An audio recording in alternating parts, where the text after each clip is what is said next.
जी हाँ साथियों, नमस्कार। स्वागत है आप सभी का आपके इस यूट्यूब चैनल टारगेट विद आशु पर। कैसे हैं प्यारे साथियों? उम्मीद है एकदम शानदार होंगे और जबरदस्त होंगे और अपनी पढ़ाई को एक अच्छे तरीके से कर रहे होंगे। तो प्यारे साथियों, जो है हम आप सभी लोगों के बीच में टेंस से संबंधित सारी क्लासेस स्टार्ट कर चुके हैं, जिसमें आज का टॉपिक क्या रहेगा? Past indefinite tense. यानी आज हम पास्ट इंडेफिनिट टेंस पर चर्चा करेंगे। इससे पहले हम प्रेजेंट टेंस के चारों प्रकार जो थे, indefinite tense, continuous tense, perfect tense और परफेक्ट कंटीन्यूअस, उस पर चर्चा कर चुके हैं। तो आज का टॉपिक क्या रहेगा?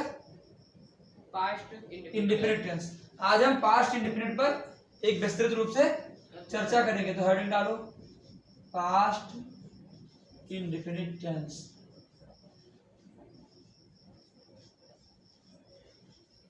सभी लोग हेडिंग डालो, पास्ट इंडेफिनिट टेंस। अब वो सब बाद में बनाना, देखो इधर इसमें इसकी पहचान हेडिंग लिखो, पहचान। तो इसमें क्या है? वर्ब के अंत में क्या रहेगा? क्रिया के साथ में ता था, ती थी, ते थे। इस तरीके के वाक्य अगर आ जाते हैं अगर इस तरीके के वाक्य आ जाते हैं तो उनको आप किस श्रेणी में रखेंगे? पास्ट इंडेफिनिट टेंस की श्रेणी में रखेंगे। एक चीज आप और लिख लो नोट में कि जिन वाक्यों में क्या हो, जिन वाक्यों में हा था गा ना हो, यानी ना हाय हो, ना था हो, ना गा हो।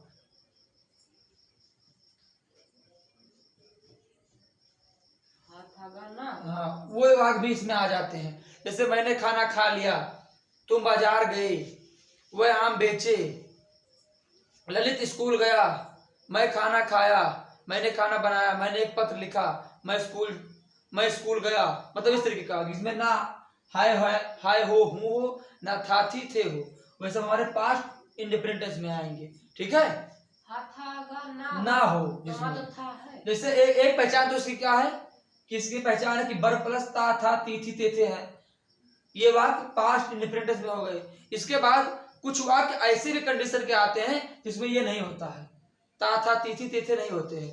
तो उसकी आप पहचान कैसे करेंगे? उसकी पहचान आप ऐसे करेंगे कि उस वाक्य में ना तो हा होगा, ना था होगा, ना गा होगा। तो वाक्य हमारे किसमें हो जाएंगे? पास्ट इंडेफिनिट टेंस में। ठीक है? जैसे एक वाक्य लिखा है, मान लो कि वह बाजार जाता है, जाता था, सॉरी, वह बाजार जाता था, ये वाक्य है। तो इसकी तो पहचान आप कर लेंगे ना कि ये कौन सा है? Present, sorry, past indefinite tense है। बोलो जी, पहचान जाओगे जी। लेकिन अगर यही वाक्य आ जाए, वह बाजार गया। अब देखो, हम तो आपको पढ़ा दिए कि वर्ब के साथ में ता था ती थी ते थे, ठीक है? आप लोग भी समझ गए। लेकिन जब वाक्य आ गया कि वह बाजार गया, तब आप कैसे पहचान करेंगे इसकी? गया तो हमने वाक्य में क्या लिखा था? ता था ती थी ते थे। तो ये कहां से टेंस में आ जाएगा? आप लोग सवाल कर सकते हैं ना जी। तो इसीलिए हम पहले से लिखवा दे रहे हैं कि जिन वाक्यों में हा था गा ना हो।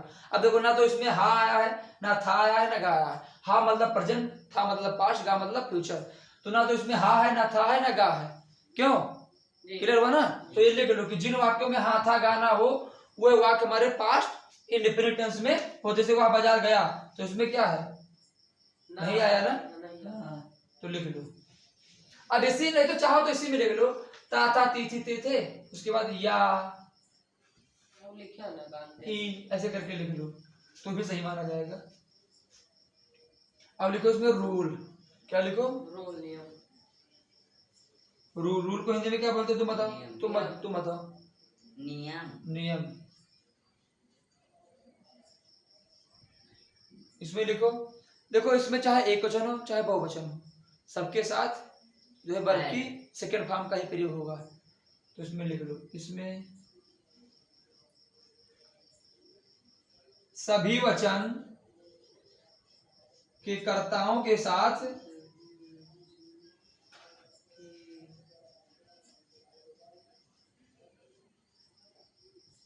इसमें सभी वचन के कर्ताओं के साथ वर्ब की दूसरी अवस्था का प्रयोग करते हैं।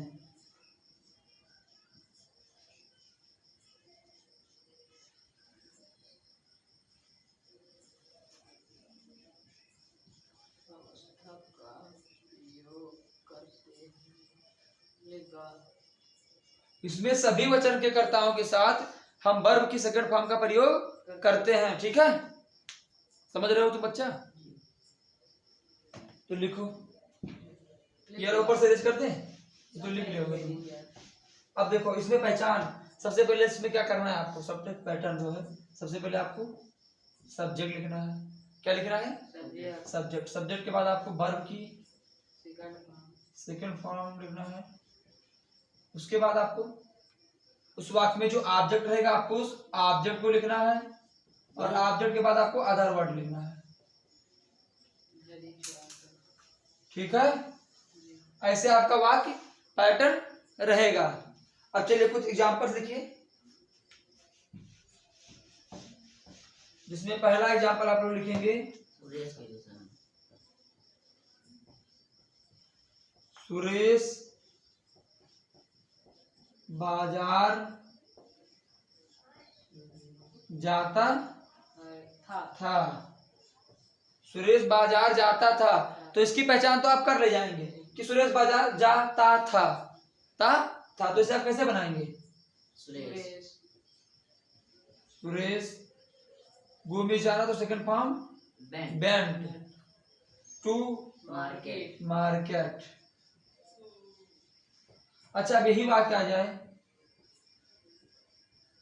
सुरेश बाजार गया, तो ये कैसे बनेगा? Suresh went to market. यहाँ वैसे क्या बनेगा? Suresh went to market. तो दोनों सेम बनेगा जी। क्यों? गुरुजी हम हायर टेंस रहा टेंस रहा। जी दोनों का टेंस एक ही है। एक ही है। तो सुरेश वेंट टू मार्केट, चाहे गया है चाहे जाता था, दोनों का मतलब एक ही है, ठीक है? वाक्य लिखे आप लोग, दोनों वाक्य लिख लो कि सुरेश बाजार जाता था और सुरेश बाजार गया, यानी सुरेश वेंट टू मार्केट। गो का सेकंड फॉर्म वेंट होता है, क्यों? वाक्य लिखे जी। रेज किया जाए। आज वो नहीं आए पढ़ने की आवाज है, दोबारा नहीं पढ़ाएंगे इस चीज को, इसे ध्यान रखेंगे। कहें चलो, तब उनसे पूछा था कि जाई तो कहीं कहा जाओ तो कहीं जाए। एक वाक्य है जैसे, मैं अपने गांव गया। मैं अपने गांव गया, तो I went to my village. या मैं अपने गांव जाता था, तो I went to my village. एक बड़ा सा वाक्य लिखो,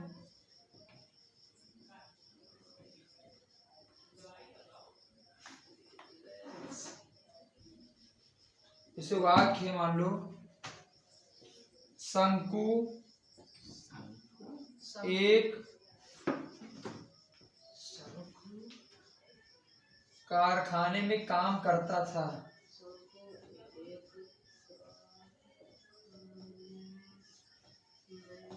जब हम लोग इंटरमीडिएट में थे तो एक चैप्टर था शंकु वाला, इसमें स्टोलन वाच में घड़ी चुराता है वो, ठीक है? कंपनी में काम करता है, इसके बारे में बताया गया था। तो वही ये वाक्य उसी से लिए हैं कि शंकु एक कारखाने में काम करता है। खैर आपको इस तरह मतलब कहाँ से लिया गया, आप उसी वाक्य से मतलब है, वैसे बात आगे तो मैंने बता दिया। तो क्या है वाक्य? शंकु एक कारखाने में काम करता था। तो सब्जेक्ट क्या है हमारा? शंकु, SANKU। शंकु काम करता था, तो शंकु वर्कड। कहाँ करता था? कारखाने। इन अ फैक्ट्री। समझ में आया? जी। लिख लो, शंकु इन अ फैक्ट्री।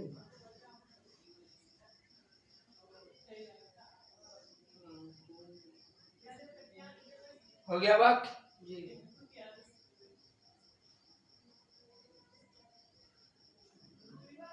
एक वाक्य और लिखा है, जी। बोलो बच्चा। बेटा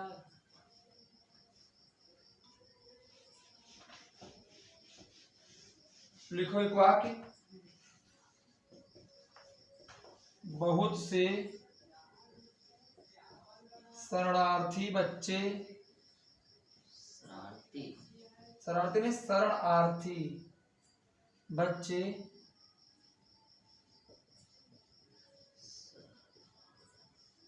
स्टेशन पर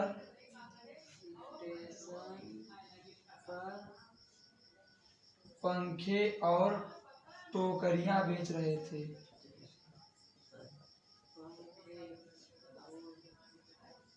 बेचते थे। बहुत से शरणार्थी बच्चे स्टेशन पर पंखे और टोकरियां बेचते थे। वाक्य क्या है?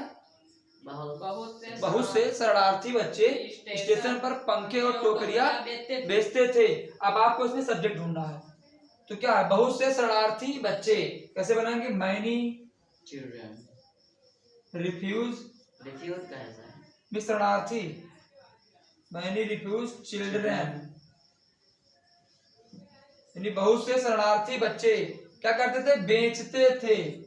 सोल्ड, सेल का सेकंड फॉर्म सोल्ड, यानी बहुत से शरणार्थी बच्चे बेचते थे। पहले आपको क्या बनाना है कि बहुत से शरणार्थी बच्चे बेचते थे। आपको तोड़ देना है। अगर आप तोड़ के बनाएंगे तो आपको जो सारी चीजें सरल लग जाएंगी। नहीं तो इतने बड़े वाक्य में आप भूल जाएंगे कौन सा पहले बनाए कौन सा बाद में बनाए। तो आपको हम बहुत बार बोल चुके, सिर्फ क्या देखना है इस वाक्य में? सब्जेक्ट को, वर्ब को और ऑब्जेक्ट को। सब्जेक्ट क्या है? कौन बेचता था? बहुत से शरणार्थी बच्चे क्या बेचते थे? पंखे और टोकरियां, यानी हमारा ऑब्जेक्ट हो गया। और कौन सा काम करते थे? बेचने का काम, यानी बेचना हमारा क्या हुआ? सब्जेक्ट हुआ। तो अगर हमें वाक्य में पूछना है, सॉरी वर्ब, अब हमें क्या बेचना है? बेचना क्या है? एक काम हो रहा है, वर्ब है। अब वर्ब से हमें प्रश्न करना है कि कौन बेचता है। वर्ब से हमको सबसे पहले प्रश्न पूछना है कि कौन बेचता है। तो कौन बेचता है? बहुत से शरणार्थी बच्चे बेचते हैं। कौन बेचते हैं? बहुत से शरणार्थी बच्चे। तो जब हम सब्जेक्ट से वर्ब से प्रश्न पूछेंगे कि कौन बेचता है, अगर उसका उत्तर मिल गया तो जो उसका उत्तर मिलेगा वही हमारा सब्जेक्ट होगा। तो कौन बेचता है? बहुत से शरणार्थी बच्चे, तो ये हमारा सब्जेक्ट हुआ। ध्यान से समझ लो पूरी बात। बहुत से शरणार्थी बच्चे सब्जेक्ट। अब क्या करते थे? बेचते थे, नहीं बेचना हमारा वर्ब हुआ। ये तो पता ही पहले से ही। वर्ब को सिर्फ ढूंढना है बस। वाक्य में से आपको वर्ब को ढूंढ लो, पूरा चीज आप खुद ढूंढ लोगे। बेचना वर्ब, कौन बेचता है? बहुत से शरणार्थी बच्चे। अब मैं पूछना है क्या बेचते थे? क्या बेचते थे? तो क्या बेचते थे? पंखे और टोकरियां। काम खत्म। हमारा क्या मिल गया? क्या करने से? ऑब्जेक्ट मिला। ऑब्जेक्ट मतलब क्या बेचते थे? तो पंखे और टोकरियां। बस अब हमको कुछ नहीं करना, वाक्य बना दो। पैटर्न कैसा बताते हैं? सब्जेक्ट, वर्ब, ऑब्जेक्ट, तीन ही का कमाल है वाक्य में। 3 हो गया, हमारा काम खत्म। तो सब्जेक्ट हमारा many refugee children, sold means बेचते थे। क्या बेचते थे? पंखे और टोकरियां। Sold fan and baskets. Basket means टोकरी, बास्केट मिस टोकरी, तो उसका बहुवचन बास्केट्स। अब कहाँ बेचते थे? स्टेशन पर। At station. समझ गए ना? सिर्फ और सिर्फ आपको इस वाक्य में सब्जेक्ट, वर्ब, ऑब्जेक्ट देखना है। बाकी आपको दुनिया से कोई मतलब नहीं है। आप सबसे पहले वर्ब ढूंढो, वर्ब में उससे वर्ब से कौन प्रश्न करो। अगर कौन का उत्तर मिल रहा है वही हमारा क्या हुआ? सब्जेक्ट हुआ। सब्जेक्ट से पूछो क्या करते थे, जो क्या का उत्तर मिल जाए हमारा ऑब्जेक्ट हुआ। बस सब्जेक्ट पर ऑब्जेक्ट मिल गया, बाकी अदर चीजों को आप लास्ट में जोड़ते चलो, कोई दिक्कत नहीं होगी। तो लिखो इसे। सब लोग लिखे? लिख चुके भैया? नहीं लिख चुके?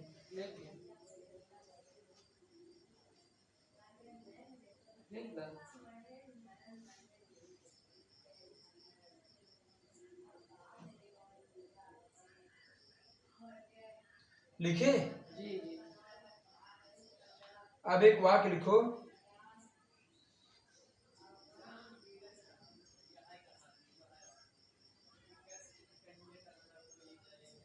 गुरुजी, हमारे बास्केट के बहुत चक्कर लगा। बास्केट्स मतलब टोकरियां बेचते थे। टोकरी नहीं, टोकरियां। चलो अगला वाक्य लिखो। एक वाक्य लिखो ये। लाल बहादुर शास्त्री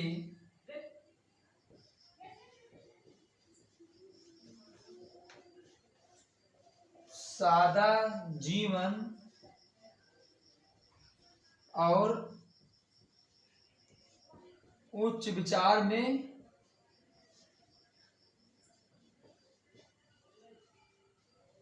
विश्वास रखते थे। लाल बहादुर शास्त्री जी सादा जीवन और उच्च विचार में विश्वास रखते थे। वाक्य बड़ा है, क्यों? जी आपको बनाने में दिक्कत होगी, लेकिन देखो कोई दिक्कत नहीं होने वाली है। आपको मैंने क्या बताया, सबसे पहले आप सब्जेक्ट वर्ब ऑब्जेक्ट पर कमांड फ्री बनाओ। आप सब्जेक्ट वर्ब ऑब्जेक्ट को पकड़ लो, बाकी वाक्य में कुछ नहीं रखा है। सारा खेल हमें सब्जेक्ट वर्ब और ऑब्जेक्ट का होता है। बस हाँ एक चीज ध्यान रखना है, आपको वाक्य को पहचानना किस टेंस में है, क्योंकि ये पहचानना बहुत जरूरी है। अगर इसे नहीं पहचानते आप तो समझ लो आपको टेंस का नॉलेज नहीं है। तो आप सिर्फ अपनी पकड़ बनाओ पहले टेंस पहचानने पर, और टेंस पहचानने के बाद आप सब्जेक्ट को पहचानने, वर्ब और ऑब्जेक्ट को, बस। बाकी ट्रांसलेट आपकी मुट्ठी में हो जाएगा अगर इसे पहचान गए तो। ठीक है, तो यहाँ सब्जेक्ट क्या है? लाल बहादुर शास्त्री। देखो विश्वास रखते थे हमारा ऑब्जेक्ट होगा, सॉरी सब्जेक्ट हो, क्या होगा? वर्ब। वर्ब। विश्वास रखते थे मतलब वर्ब हुआ। अब इससे पूछो कौन विश्वास रखता था? लाल बहादुर शास्त्री जी। तो हमारा सब्जेक्ट मिल गया ना, तो लिखो लाल गुरुजी यहाँ रेड हुए बहादुर शास्त्री। किसी के नाम की कभी भी इंग्लिश नहीं होती, ठीक है। लाल बहादुर शास्त्री विश्वास रखते थे, नहीं बिलीव्ड। बिलीव्ड बिलीव भी विश्वास, उसका सेकंड फॉर्म बिलीव्ड।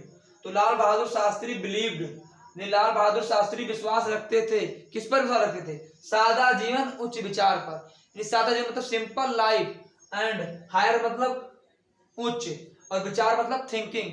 यानी Lal Bahadur Shastri believed simple life, SIMPLE simple life, यानी सादा जीवन में, एंड और उच्च विचार का मतलब higher thinking, higher thinking. Lal Bahadur Shastri believed simple life and higher thinking. Lal Bahadur Shastri ji सादा जीवन और विचार में विश्वास रखते थे। ये वाक्य हुआ, लिखो सब लोग। कल आप लोग को कल से आज छुट्टी रहे, जिस दिन परसों हो सकता है, परसों छुट्टी में पेपर चल रहा है, 2 दिन छुट्टी के बाद जिस दिन आते हैं उस दिन सबसे पहले हम आपको दबाव वाले वाक्य बताएंगे। इसमें इंप्रेस हो कि मैं जाता तो हूँ, मैं खाता तो हूँ, मैं बाजार जा तो रहा हूँ, मैं गाना गा तो रहा हूँ, ये वाले वाक्य। ठीक है, इन वाक्य पर एक 20 से 25 मिनट की क्लास होगी, जो ऑनलाइन वाले बच्चे भी सीख जाएंगे और आप लोग भी सीख जाओगे दबाव वाले वाक्य कैसे होते हैं। चलो इसमें 1-2 वाक्य और लिख लो आप लोग, फिर क्लास में समाप्त करते हैं। ठीक है, एक वाक्य लिखो, जैसे तुमने गाना गाया,